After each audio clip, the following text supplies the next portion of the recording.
Hello friends, स्वागत है आप सभी का त्रिपाठी सोशियोलॉजी चैनल में। जैसा कि मैंने अभी आप लोग को इसके पहले का जो मैंने वीडियो दिया था वो आप लोग को मैंने प्रबोधन काल पे वीडियो दिया था। और जो मैंने आप लोग को वो यूनिट्स जो हमारे फर्स्ट यूनिट था उसमें जो भी हमारे टॉपिक्स थे, मैंने बोला था कि मैं उन सबों के विषय में आप लोग को बताऊँगी। तो जैसा कि मैंने आप लोग को प्रबोधन काल का वीडियो दे ही दिया है, फ्रांस की क्रांति का वीडियो दे ही दिया है, और अब मैं आप लोग को औद्योगिक क्रांति का वीडियो देने जा रही हूँ। फिर मैं सामाजिक उद्भव का सिद्धांत जो है उसका मैं आप लोग को दे दूँगी, ठीक है। और फिर उसके बाद मैं पर्सपेक्टिव वाले सिलेबस पे आऊँगी। तो अभी मैं औद्योगिक क्रांति के विषय में आप लोग को बता रही हूँ।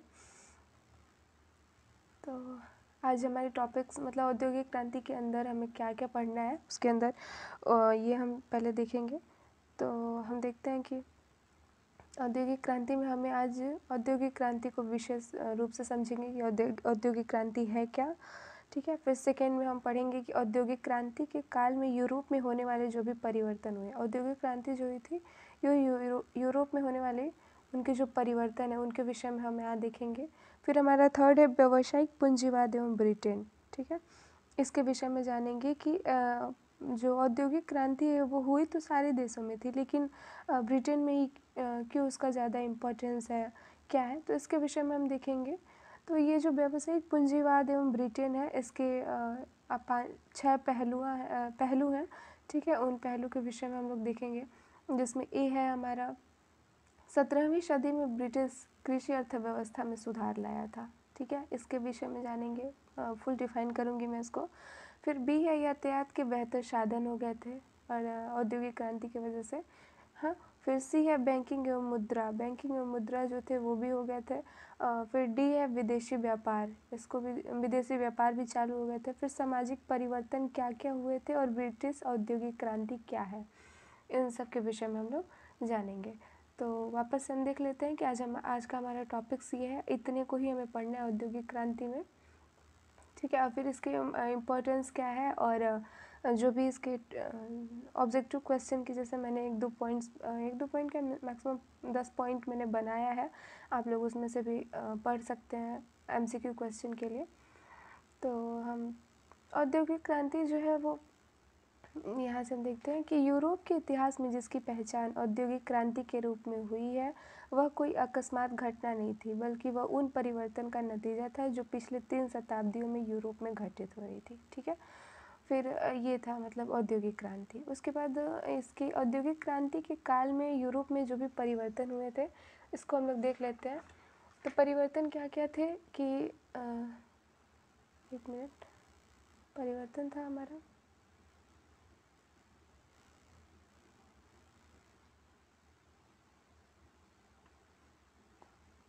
तो ये था पहले तो हम देखेंगे कि औद्योगिक क्रांति को यहाँ पे 4 पहलू में स्टेजेस में 4 स्टेजेस में बांट दिया गया है, जिसमें पहला सामंतवाद का अंत है। फिर दूसरे में पुनर्जागरण, जो अभी हम लोग उसमें फ्रांस की क्रांति में पुनर्जागरण पढ़े थे, पुनर्जागरण। फिर धर्म सुधार आंदोलन और उसके बाद फ्रांस की क्रांति। ये 4 स्टेजेस हैं परिवर्तन के। अब सामंतवाद में क्या हुआ था कि कृषि की संपत्ति के पश्चात कृषि में सुधार का रास्ता तैयार हुआ। फिर कृषि का व्यवसायीकरण हुआ था और कृषि के व्यवसायीकरण को 2 भागों में विभक्त कर दिया गया है, जिसमें खाद्यान्न की उपलब्धता और कच्चे माल की उपलब्धता है, ठीक है। खाद्यान्न की उपलब्धता जो है वो जनसंख्या वृद्धि के पोषण में आते हैं, और कच्चे माल की उपलब्धता जो है वो उद्योगों की क्रांति को पूरा करने के लिए हुआ था, ठीक। तो अब हम यहाँ पे देख लेते हैं कि सिंपल कि औद्योगिक क्रांति को 4 भागों में डिवाइड किया गया था। सामंतवाद का अंत, पुनर्जागरण, धर्म, मतलब डिवाइड नहीं किया था, मतलब इसके पूर्व जो भी परिवर्तन हुए थे, मतलब औद्योगिक क्रांति इसके बाद से आया, इन चारों परिवर्तन के बाद से औद्योगिक क्रांति आई थी, ठीक है। तो पहले सामंतवाद का अंत हुआ, फिर पुनर्जागरण और पुनर्जागरण आया, फिर धर्म सुधार आंदोलन आया, फिर फ्रांस की क्रांति। और इन चारों में क्या क्या चीज़ें हुई थी, क्या क्या सुधार हुए थे और क्या क्या घटनाएं हुई थी, इन सबों को मैंने लिखा हुआ है, आप लोग लिख लीजिएगा, समझाने की ज़रूरत नहीं है, देख लीजिएगा आप लोग कि यहाँ पे हम देख सकते हैं कि धर्म सुधार आंदोलन में पहले प्रोटेस्टेंट नैतिकता पर बल दिया गया था, फिर मुन्नाखोरी व महाजनी को स्वीकृति दी गई थी, फिर पूंजीवाद का प्रोत्साहन हुआ था, फिर प्रबोधन में मध्यम वर्ग का सशक्त होना। हम आप लोग को बताएंगे अभी आगे कि जो औद्योगिक क्रांति जो थी वो कोशिश इसमें यही था कि जो मध्य वर्ग थे उनको मतलब उनको बाहर लाना, जैसे वो दबे हुए जो भी वर्ग थे उन्हें बाहर लाना, उनको दिखाना, ठीक है। यही था इसका औद्योगिक क्रांति का। तो अब हम यहाँ पे देखते हैं कि औद्योगिक क्रांति शब्द का प्रयोग सबसे पहले ब्रिटेन के संदर्भ में हुआ था, ठीक है। ब्रिटेन में सन 1760 से 1780, ठीक, इन दोनों रख सकते हैं, से 1820 के बीच के काल में होने वाली परिवर्तन को औद्योगिक क्रांति का नाम दिया गया। सिंपल हम समझते हैं कि 1760 से लेकर 1820 के बीच के काल में जो परिवर्तन हुए थे उसे औद्योगिक क्रांति का नाम दिया गया था।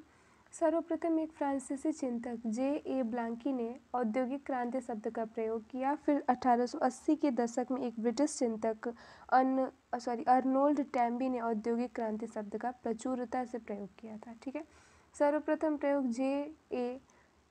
ब्लांकी, इसे आप लोग वो हेडलाइन कर लीजिएगा, ठीक है, J.A. ब्लांकी। और उसके बाद से सन 1880 में एक ब्रिटिश चिंतक अर्नोल्ड टैम्बी ने औद्योगिक क्रांति को प्रचुरता से प्रयोग किया था। इस शब्द का प्रयोग 1760 से 1820 के बीच के काल में ब्रिटेन में होने वाले आर्थिक सामाजिक परिवर्तन के लिए इस शब्द का प्रयोग किया गया है। अगर हम औद्योगिक क्रांति की विशेषताओं की बात करते हैं तो ये निम्नलिखित है, जिसमें पहला व्यावसायिक पूंजीवाद एवं ब्रिटेन है। तो ये है, इसको आप लोग देख लीजिएगा कि व्यावसायिक पूंजीवाद एवं ब्रिटेन क्या है।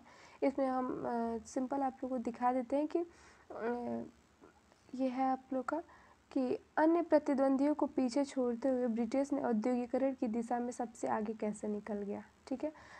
जब ये औद्योगिक क्रांति हो रही थी तो ये केवल ब्रिटेन में ही और यूरोप में ही थोड़ी ना, ब्रिटेन में ही और भी बहुत सारे देशों में हो रही थी, लेकिन ब्रिटेन जो है वो औद्योगिकरण की दिशा में सबसे आगे कैसे निकल गया, इसको हम जानते हैं। यह एक जटिल प्रश्न है, ठीक है। ये क्वेश्चन यूपीएससी लेवल पर भी पूछी जाती है, ठीक है। तो यह एक जटिल प्रश्न है, ठीक, जिसे ब्रिटिश साम्राज्य के आंतरिक परिवर्तन और बाह्य नीति के संदर्भ में ही समझा जा सकता है, ठीक है। व्यावसायिक क्रांति में ब्रिटेन की सफलता ने कुछ ऐसे कारक उत्पन्न किए जिसे ब्रिटिश अर्थव्यवस्था में संरचनात्मक परिवर्तन आ गया, ठीक है। तो वो कौन से कारक हैं, उन कारक का हम उल्लेख करते हैं कि 17वीं सदी में ब्रिटिश कृषि अर्थव्यवस्था में सुधार लाया था, ठीक है। इसे आप लोग मोस्ट इम्पॉर्टेंट कर सकते हैं, या फिर हेडलाइन कर सकते हैं, आपकी मर्जी।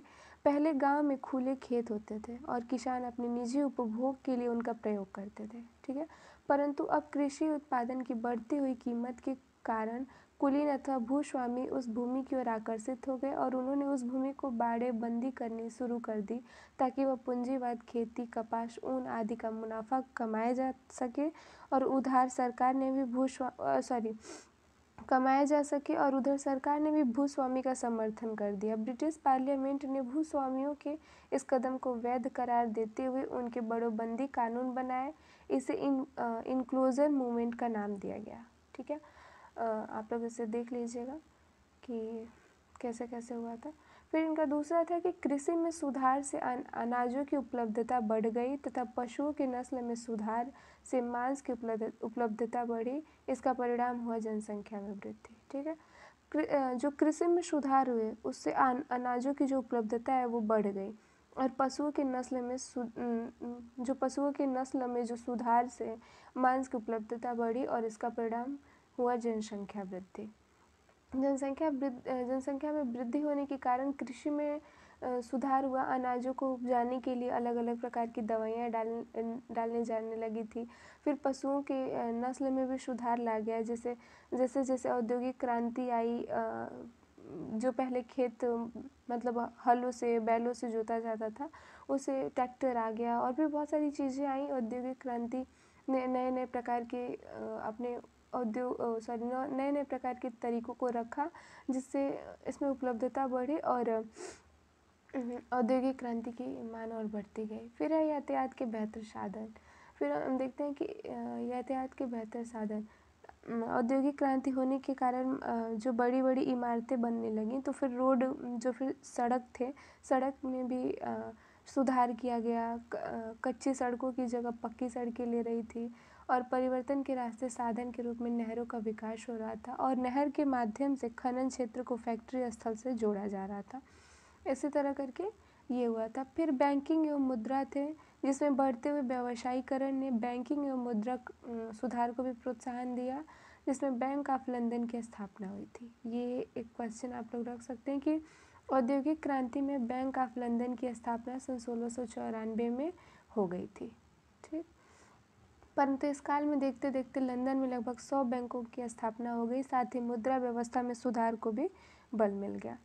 तो इस प्रकार वृद्धि, व्यवस्था में सुधार, यातायात की पद्धति में सुधार और भी होने लगा। फिर विदेश व्यापार, जैसे जैसे मतलब यहाँ पे जैसे जैसे यहाँ पे उद्योग खुलने लगा, ठीक है, व्यापार में बहुत सारी चीज़ें बनने लगी मशीनों से, और वो सारी चीज़ें जब हमारे पास एक्स्ट्रा हो जाती थी, फिर उसे हम लोग विदेशी व्यापारियों के तहत खरीदना बेचना चालू कर दिए। तो इसके विषय में मैंने यहाँ पे लिखा हुआ है, आप लोग पढ़ सकते हैं और पढ़ के देख लीजिएगा। फिर छठा है, मशीनीकरण का सबसे प्रभाव सूती वस्त्र उद्योग के क्षेत्र में देखा गया। इसकी बढ़ती मांग को देखते हुए सूत की कताई एवं वस्त्रों की बुनाई की पद्धति में सुधार आवश्यक था, इसलिए इस क्षेत्र में कुछ तकनीकी सुधार देखे गए, यथा जान के का फ्लाइंग शटल लूम, इसके पश्चात वार्ड फ्रोमोक्यूल तथा अंत में पावर लूम जैसी तकनीक ने उपरोक्त प्रक्रिया को प्रोत्साहन दिया। ठीक है, और ये सब इम्पॉर्टेंट। फिर हम देखते हैं कि सामाजिक परिवर्तन क्या था। इसमें आर्थिक व तकनीकी परिवर्तन को सामाजिक परिवर्तन से पृथक करके नहीं देखा जा सकता है। ठीक है,